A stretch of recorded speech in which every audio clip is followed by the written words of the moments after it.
Welcome to Cave of Adullam Ministries annual Bible reading plan. Join us daily as we dive into the Word of God. What are you waiting for? Let's begin. Acts chapter 10, from verse 1 to verse 23, the New King James Version. Cornelius sends a delegation.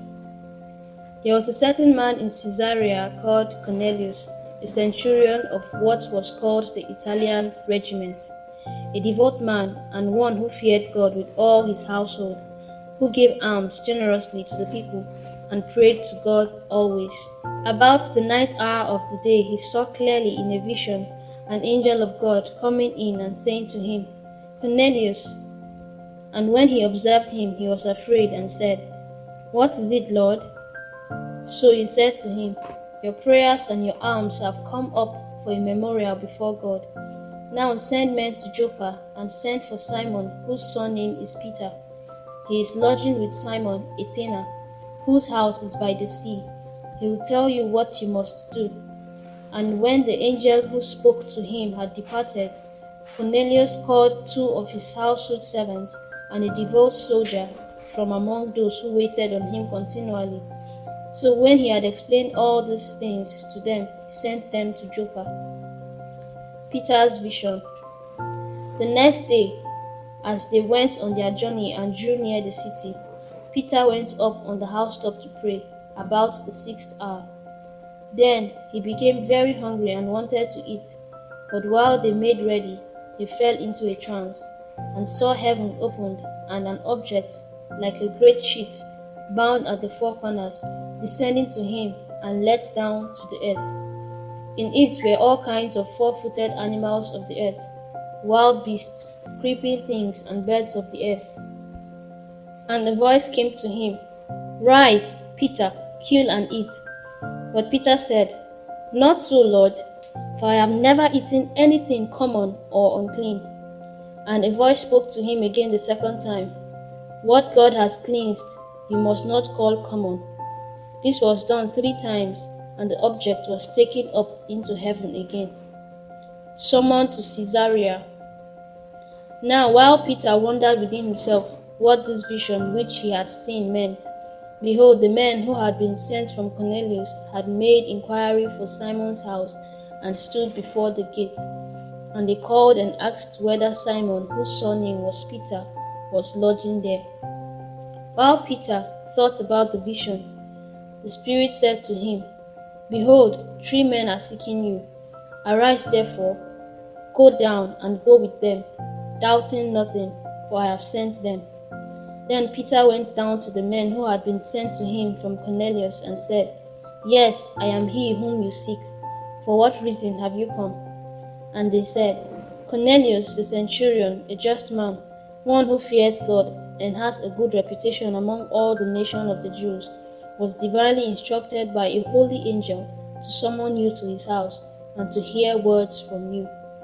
Then he invited them in and lodged them. On the next day, Peter went away with them, and some brethren from Joppa accompanied him. Job chapter 17 to 19, New King James Version. Job prays for relief. My spirit is broken, my days are extinguished. The grave is ready for me. Are not mockers with me? And does not my eye dwell on their provocation? Now put down a pledge for me with yourself. Who is he who will shake hands with me? For you have hidden their hearts from understanding. Therefore you will not exalt them. He who speaks flattery to his friend, even the eyes of his children will fail. But he has made me a byword of the people, and I have become one in whose face men spit.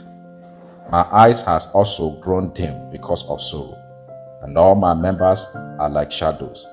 Upright men are astonished at this, and the innocent stirs himself up against the hypocrite. Yet the righteous will hold to his way, and he who has clean hands will be stronger and stronger. But please, come back again, all of you, for I shall not find one wise man among you. My days are past, my purposes are broken off. even the thoughts of my heart. They change the night into day. The light is near. They say, in the face of darkness. If I wait for the grave as my house, if I make my bed in the darkness, if I say to corruption, you are my father, and to the womb, you are my mother and my sister, where then is my hope? As for my hope, who can say it? Will they go down to the gates of Sheol? Shall we have rest together in the dust? Job chapter 18. Bildad, the wicked are punished. Then Bildad the Shuhite answered and said, how long till you put an end to words? Gain understanding, and afterward we will speak. Why are we counted as beasts and regarded as stupid in your sight? You who tear yourself in anger, shall the earth be forsaken for you, or shall the rock be removed from its place? The light of the wicked indeed goes out, and the flame of his fire does not shine. The light is dark in his tent, and his lamp beside him is put out. The steps of his strength are shortened, and his own counsel cast him down. For he is cast into a net by his own feet, and he walks into a snare. The net takes him by the heel, and a snare lays hold of him. A noose is hidden for him on the ground, and a trap for him in the road. Terrors frighten him on every side, and drive him to his feet.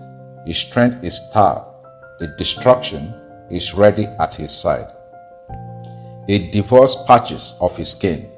The firstborn of death devours his limbs. He is uprooted from the shelter of his tent, and they parade him before the king of terrors.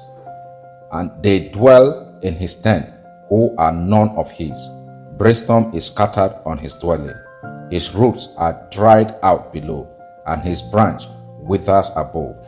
The memory of him perishes from the earth, and he has no name among the renowned. He is driven from light into darkness, and chased out of the world.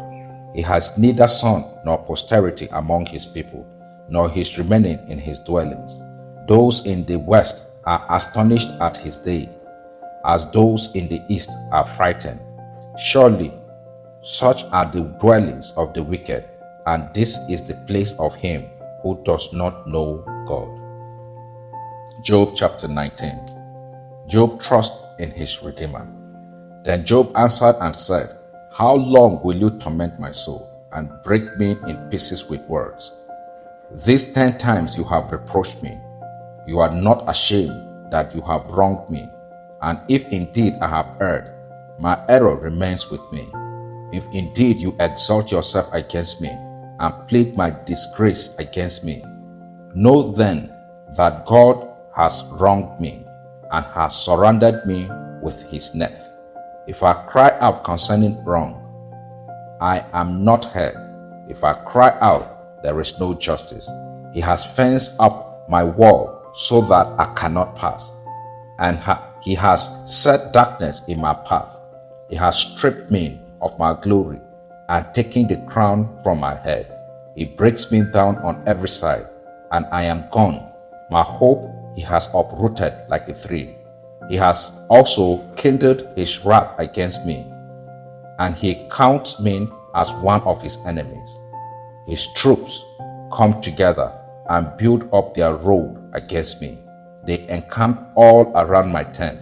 He has removed my borders far from me, and my acquaintances are completely estranged from me. My relatives have failed, and my close friends have forgotten me. Those who dwell in my house and my maidservants count me as a stranger. I am an alien in their sight. I call my servant, but he gives no answer. I beg him with my mouth. My breath is offensive to my wife, and I am repulsive to the children of my own body. Even young children despise me. I arise, and they speak against me. All my close friends abhor me, and those whom I love have turned against me. My bone clings to my skin and to my flesh, and I have escaped by the skin of my teeth. Have pity on me, have pity on me, O you my friend. For the hand of God has struck me. Why do you persecute me as God does, and are not satisfied with my flesh? Oh, that my words were written, oh, that they were inscribed in a book, that they were engraved on a rock with an iron pen and lead forever. For I know that my Redeemer lives, and he shall stand at last on the earth. And after my skin is destroyed, this I know, that in my flesh I shall see God, whom I shall see for myself, and my eyes shall behold, and not another. How my heart yearns within me! If you should say, how shall we persecute him? Since the root of the matter is found in me. Be afraid of the sword for yourself, for wrath brings the punishment of the sword, that you may know there is a judgment. Let the word of God dwell in you richly, as it transforms you into a matured believer. See you tomorrow for another episode.